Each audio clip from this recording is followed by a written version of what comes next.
But now anybody can be a mass media. My web pages have more readers than many Finnish newspapers. And anybody can set up, with no expenses at all, a mass media.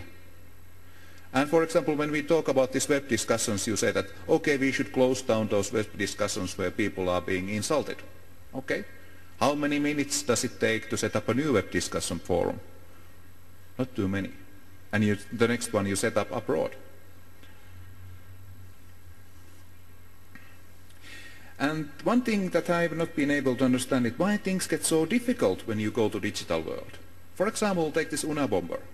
He was sending his letter bombs for 18 years, killing 3, wounding many other people. And no one suggested that we should start collecting data about our mail traffic. That who is sending letters to whom. Why is it so easy then to collect information about our emails? Because it's impossible to send a letter bomb through email. Or even it's impossible to send anthrax through email. And still we say that if somebody would ask us to collect this information, it would be considered a grand violation of our privacy and grand violation of our integrity of our private communication.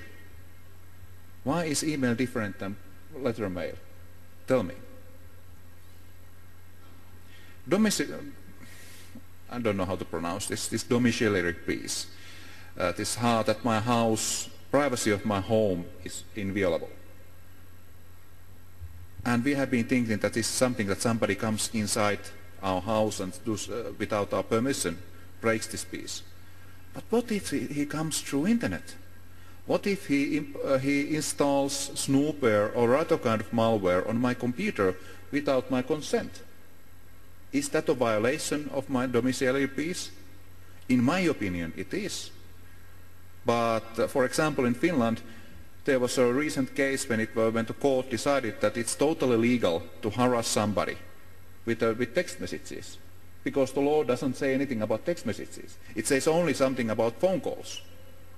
We are now writing a new law because that's just stupid. And then this identity theft thing. It's not even a crime in Finland, not in many other countries, and even already identity theft related crimes cause billions and billions worth of damage all around the world. And the trouble is that we are going to electrical identification. Some sort of electrical identification is going to be needed if we are going to use electrical services in the web.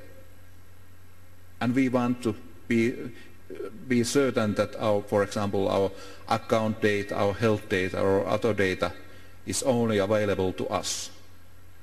There was a case in Finland when one person was using the wrong bank's identity codes on a wrong place, just by accident, and got in on somebody else's identity.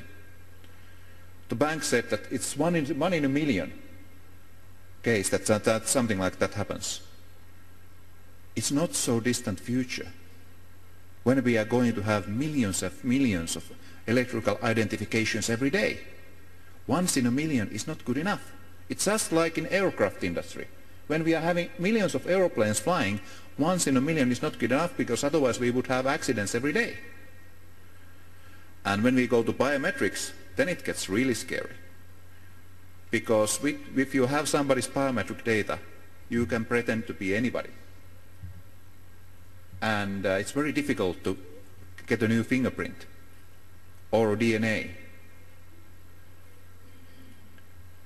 So it has to be kept safe. Okay, I trust our Finnish authorities that they won't release the information on this passport to anybody else.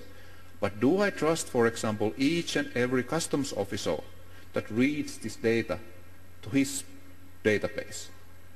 Because criminals are going to pay big money for that data.